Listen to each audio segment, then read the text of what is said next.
অয়ন আর মৌমিতাকে হাতে নাতে ধরল পর্ণা। সম্পূর্ণ জানতে দেখতে থাকো।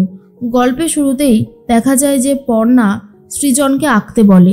আসলে সৃজন তো আঁকতে পারে না, আঁকার খাতাটা ছিল পর্ণার নিজেরই, কিন্তু পর্ণার তো এখন আর সে সমস্ত কিছু মনে পড়ে না।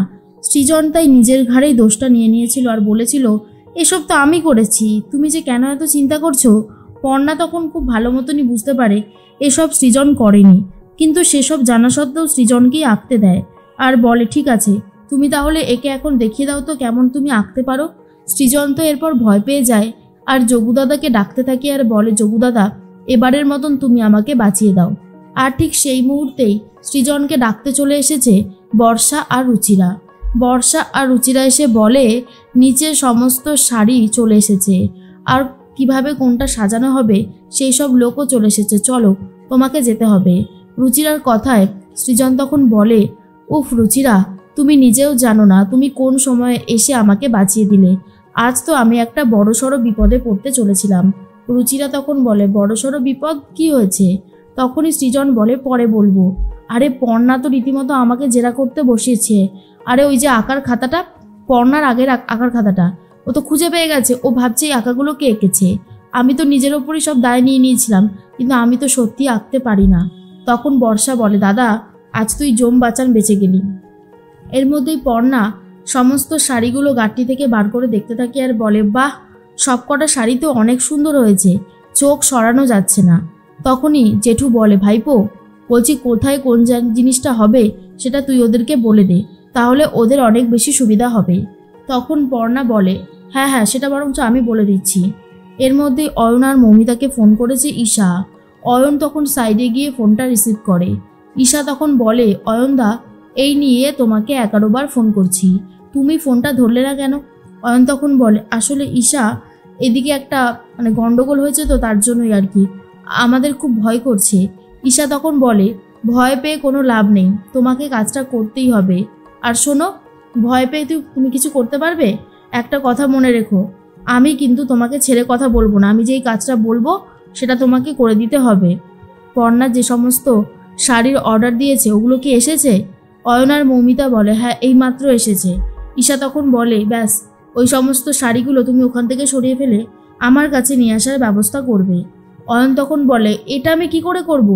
চারিদিকে এত কড়া পাহারা, তার মধ্যে এতগুলো শাড়ি নিয়ে যাওয়া কি মুখের কথা? না না ঈশা, আমি এটা করতে পারবো না। ঈশা তখন বলে, তুমি যদি করতে না পারো তাহলে কিন্তু তোমার অবস্থা আমি আরও বেশি করে খারাপ করব, সেটা হয়তো খুব একটা ভালো হবে না। মৌমিতা তখন বলে, ঈশা ঈশা তুমি আমার কথাটা শোনো। কিন্তু ঈশা কোনো কথা না শুনেই ফোনটা কেটে দেয়। অয়ন আর মৌমিতা ভাবে এবার কি হবে। ঈশা তো কোনো কথা শুনলই না, সব কিছুতে এত তাড়াহুড়ো করলো, এবার কিন্তু সত্যি আমার ভয় লাগছে। তার মধ্যেই শাড়ির গাঁটটিগুলোর কাছে এগিয়ে যায় অয়ন আর মৌমিতা। তখনই পর্ণা এগিয়ে গিয়ে বলে, কি ব্যাপার বলো তো, তোমরা এখানে কি করছো? মৌমিতা তখন বলে, আমরা আবার কি করব, এতগুলো শাড়ি দেখে শুনে তো রাখতে হবে, সেটাই দেখছিলাম আর কি। তখনই পর্ণা বলে, তোমরা দেখা মানেই তো কিছু না কিছু গণ্ডগোল রয়েছে, তোমাদেরকে খুব একটা ভরসার বিশ্বাস করে উঠতে পারি না। তখনই জেঠু বলে, পর্ণা তুমি একদম চিন্তা করো না, শাড়ির একটা গাঁটটিও যদি এদিক থেকে ওদিক হয়েছে তাহলে একটাও জুতোর বাড়ি মাটিতে পড়বে না। আর অয়ন আর মৌমিতা এটা শোনার পরে ওখান থেকে চলে যায়। অন্যদিকে যিনি এসেছেন তিনি তখন বলে, ম্যাডাম আমি আপনার কথা বুঝতে পারছি না, একটু একে সবটা বুঝিয়ে দিন তো কি চাইছেন। তখনই পর্ণা বলে, সৃজনই তো খুব ভালো আঁকতে পারে, সৃজন তুমি দেখিয়ে দাও। এরপর সৃজন বলে, এই রে এবার তো মনে হচ্ছে পুরোপুরি ফেসে গেলাম। অমিবাবু বলে, কি বলছো পর্ণা, সৃজন আঁকবে তাহলেই হয়েছে। একবার পাড়াতে বসে আঁকো প্রতিযোগিতা হচ্ছিল, সৃজন ওখানে একটা ঘোড়া এঁকেছিল। জেঠু তখন বলে, বাকিটা আমি বলছি। ঘোড়ার মুখটা হয়েছে সৃজনের বন্ধু মানিকের মতন, আর ঘোড়ার পাগুলো তো এদিক ওদিক বেঁকে গেছে, যা তা একেবারে অবস্থা। ও নাকি আঁকবে। বর্ষা আর রুচিরা ইশারা দিতে থাকে অমিবাবুকে যাতে এসব কথা না বলে।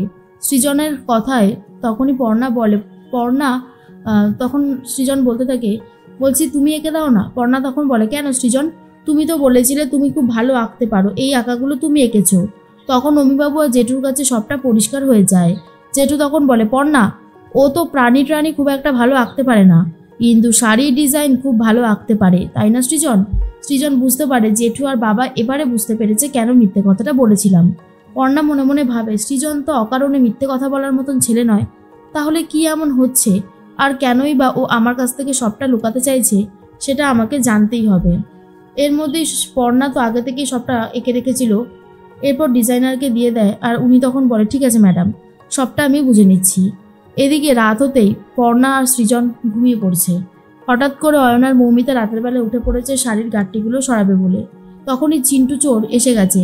চিন্টু চোর এসে শাড়ির গাঁটটিগুলোকে দেখতে থাকে আর অয়ন আর মৌমিতা হাতে নাতে ধরে নেয়। চিন্টু চোরকে যখনই ধরে তখনই পর্ণা আওয়াজ পেয়ে যায়। পর্ণা আস্তে আস্তে উঠে নিচে নেমে আসে আর অয়ন আর মৌমিতাকে দেখে তো পুরো অবাক হয়ে যায়। আর অয়ন আর মৌমিতাকে হাতে নাতে ধরে ফেলছে পর্ণা।